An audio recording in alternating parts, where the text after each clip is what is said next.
La Sala Superior del Tribunal Electoral facultó ayer al Senado para sortear por tómbola los candidatos a juzgadores que le corresponde proponer al Poder Judicial, aunque estos no hayan pasado por filtros de idoneidad.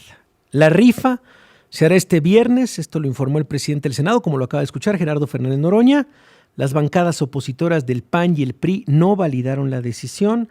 Sin embargo, la sentencia del tribunal rompió ya la parálisis que tenía el Comité de Evaluación del Poder Judicial, que por cierto, ayer justamente ante la decisión de los magistrados, los integrantes del comité renunciaron a sus cargos ayer por la noche. Y es un poco darle brújula a la gente que nos escucha, que está interesada en conocer cómo va el tema de la elección judicial. Y me da mucho gusto que me acompañe en la línea Mónica Soto. Ella es magistrada, justamente presidenta del Tribunal Electoral. Gracias, magistrada, por acompañarnos. Te saluda Javier Risco. Buenas tardes. Hola, Javier, muy buenas tardes. Muy agradecida por este espacio. Pues tal vez la preocupación que ha habido, sobre todo leo en varios comentarios a través de redes sociales de varios analistas, tiene que ver con después de la decisión de la Sala Superior de facultar al Senado para seguir con el proceso que no realizó o que permanecía el Comité de Evaluación en paro, el Comité de Evaluación del Poder Judicial, pues el tema de si se van a sortear los candidatos a juzgadores sin pasar por filtros de idoneidad. ¿Cuál va a ser este proceso? Un poco para tratar de explicarlo, magistrada. Muchas gracias, Javier. Mira, sí te cuento. Como sabes, el día de ayer emitimos una sentencia en donde decretamos el incumplimiento del Comité de Evaluación del Poder Judicial de la Federación, en donde nos informa que no puede cumplir la sentencia del Tribunal Electoral porque está cumpliendo otras sentencias de amparo, ¿sí?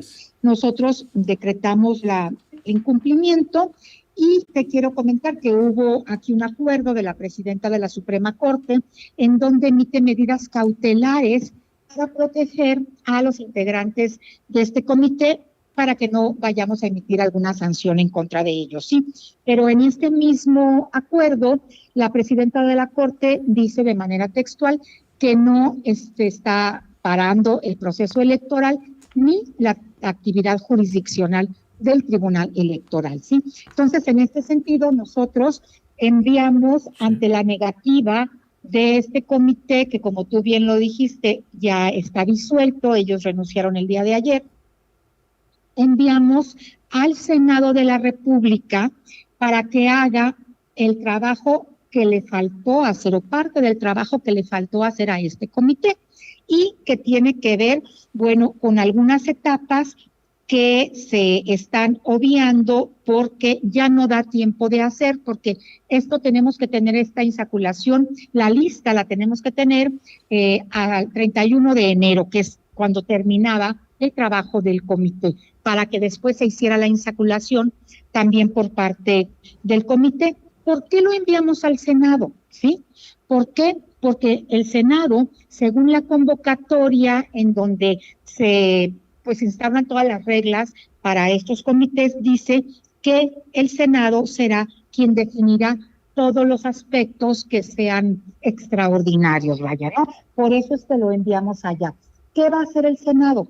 Va a hacer la insaculación directa. Nosotros preferimos, primero, dar el beneficio a las personas, a las personas aspirantes, para que no se les niegue su derecho de ser electas, ¿sí? O de participar en este proceso. Y a la ciudadanía que tengan también derecho a votar por personas que estén seleccionadas por el Poder Judicial, para que sí haya candidaturas en los tres poderes, ¿no? ¿Por qué no le ordenamos al Senado que hiciera el trabajo de idoneidad? Porque ese es un trabajo que en principio los tiempos no nos dan, es un trabajo exhaustivo y además es un trabajo muy subjetivo. Habríamos dejado a otro poder que hiciera este trabajo, digamos, de selección que tiene que ver con apreciación subjetiva. ¿Qué me parece más válido del currículum? Si por ejemplo, 3 cursos valen más que un diplomado o si un doctorado. Esa es la idoneidad. ¿Qué decimos? Apegados al principio de pro persona que está en el artículo 1 de la Constitución, emitimos una sentencia que favorezca a las personas. Entonces, como el comité de evaluación había dicho que todos ya reúnen los requisitos legales, asumimos darles el beneficio de la idoneidad, para que también el Senado de alguna manera no interviniera en esta etapa de cualificación, ¿no? Por eso es que directamente el Senado va a hacer la insaculación o la tómbola de este listado que ya emitió el comité en un primer filtro. Si existía esta segunda etapa de la revisión de los perfiles, de la idoneidad de los perfiles, es porque supongo que era importante revisarla, supongo que era importante eso, hacer algún tipo de contraste, de revisar los perfiles cada uno, de ver si efectivamente ese diplomado, digamos, es coherente con el historial, digamos, judicial de cada uno de los candidatos. ¿No le parece, magistrada, que se privilegia la prisa sobre la existencia de candidatos serios e idóneos? ¿No tendríamos que tomarnos, con un poco más de seriedad el tema de por quiénes vamos a votar en junio? Claro, claro que sí, pues con toda seriedad siempre se emite el voto. Tenemos que emitir un voto, la ciudadanía, un voto informado. Y ahí es donde este trabajo de idoneidad, por decirlo de alguna manera, o de selección de las mejores candidaturas, queda en mano de la ciudadanía, Javier, porque de lo contrario, sí, la otra opción era negarle a los participantes y a las participantes su derecho a participar por esta situación extraordinaria del comité de evaluación que dejó de hacer el trabajo. No se puede parar una elección, Javier, con un juicio de amparo. No se puede parar una elección por un organismo técnico, como fue un comité de evaluación. Entonces, cuando hay que ponderar los derechos, el derecho que más le favorece a las personas que están aspirando a una candidatura es considerar que todas pasen a la siguiente etapa. No se abre en el sorteo. Sí. Todos, aquí hay que dejar muy claro, todos tienen los requisitos legales a salvo. Ninguno va con alguna falta de un requisito. Me parece que eso, digamos, es el primer gran filtro. Damos por hecho que en esta resolución les damos el beneficio, digamos, de la duda de la idoneidad para poder estar en tiempo y forma en las etapas del proceso electoral. A ver, explíquenos un poquito, porque creo que es importante para la gente explicar el tema de la idoneidad. ¿Para qué servía qué iban a hacer este comité formado justamente por estos 5 miembros, tanto Wilfrido Castañón como Hortensia Emilia Molina de la Puente, Luis Enrique Pereda, Mónica González, en fin, que iban a revisar esto? ¿Cuál era? Para tratar de decir lo que no se va a hacer ya y que sí, usted, magistrada, califica como algo subjetivo.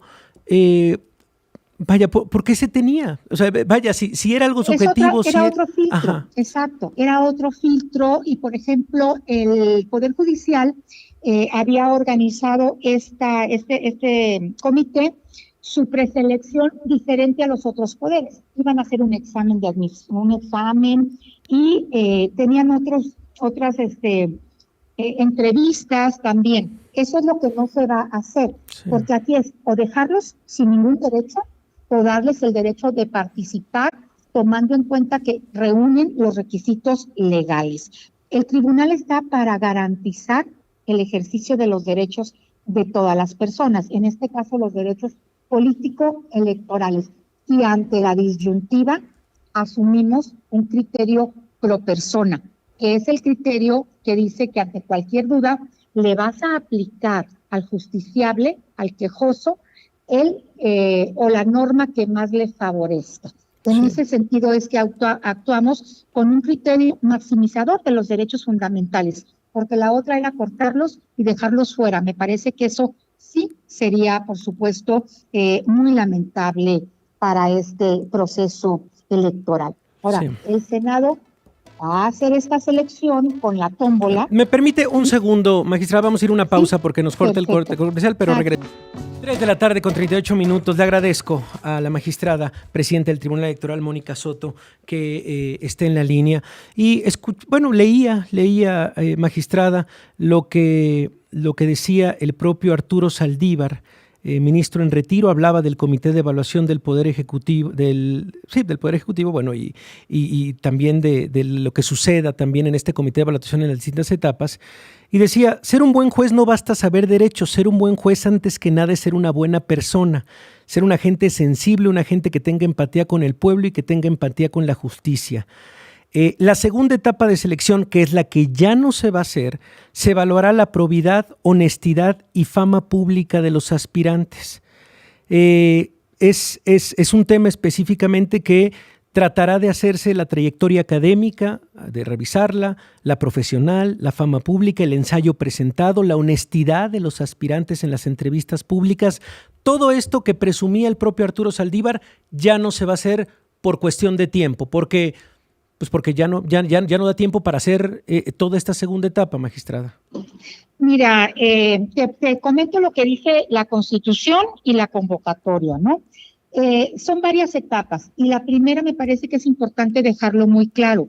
Todas las personas que están participando y que van a ser sorteadas, que van a entrar al sorteo, cuentan con los requisitos legales indispensables que tienen que ver con la cédula y no es que cualquier persona, es cédula, título, con buena fama pública, 35 años cumplidos, tener por lo menos 8 de promedio en la licenciatura mínimo y 9 de promedio mínimo en alguna especialidad, tener experiencia profesional. Todos estos requisitos ya los cumplen los que están inscritos porque ya los evaluaron en este primer filtro el comité de evaluación. Y no se va a desarrollar todas las otras etapas porque el propio comité evaluador dejó de trabajar. El comité suspendió por varios días estos trabajos. Entonces, esa es la razón fundamental por la que ya no se va a llevar a cabo. Y no hay prisa. Te voy a decir que en proceso electoral todos los días y horas son hábiles. Y en materia electoral, pues la impartición de justicia sí es expedita. Nosotros tenemos tiempos muy cortos, Javier, para resolver. Tenemos que resolver y dejar limpias y cada una de las etapas del proceso electoral, es decir, agotados todos los medios de impugnación que se presenten con motivo de esta primera etapa, por ejemplo. Bueno. Si hubiera, ¿tú consideras que alguno de las personas que salen sorteadas o de los que van a ir a sorteo son personas que tienen alguna situación de algún delito o algo? Puedes impugnar su candidatura y ya está a salvo también ese derecho, ¿no? ¿Para qué? Para que lleguen puras personas calificadas. Bueno, pues magistrada, de verdad le agradecemos esta línea de comunicación. Me parece que hay eso, lo que tenemos que hacer es informarle a la gente lo que va a tener en una boleta, lo que va a pasar en los siguientes pasos también, lo que si va a llegar a la Suprema Corte, en caso de no llegar a la Suprema Corte, qué sucede en el Instituto Nacional Electoral, qué va a aparecer en la boleta. Habíamos dicho que se tardarían aproximadamente 10 minutos cada uno de los votantes. En fin, es lo que la gente quiere saber, sobre todo la utilidad, qué va a tener enfrente. En fin, le agradezco muchísimo esta línea de comunicación cuenta con el y estamos al pendiente. Por supuesto, con su presidenta para cualquier duda que se tenga. Estamos justamente para informar sobre el trabajo y las sentencias que estamos emitiendo, que son, por supuesto, apegadas a la Constitución y a la ley. Muchas gracias, magistrada. Un abrazo, Javier, y muy buena tarde. Bueno, un abrazo. Pues ahí está, en cómo va esta elección judicial. Cómo ya el comité de evaluación, pues prácticamente ya el día de ayer se deshizo, y cómo el viernes seguramente, a pesar de la negativa de la oposición, veremos una tómbola de candidatos. Y dice la magistrada, bueno, si uno crees que es corrupto o que tiene mala fama, pues puedes impugnar todavía como salida en lo que es ya también algo que no se puede posponer, que es el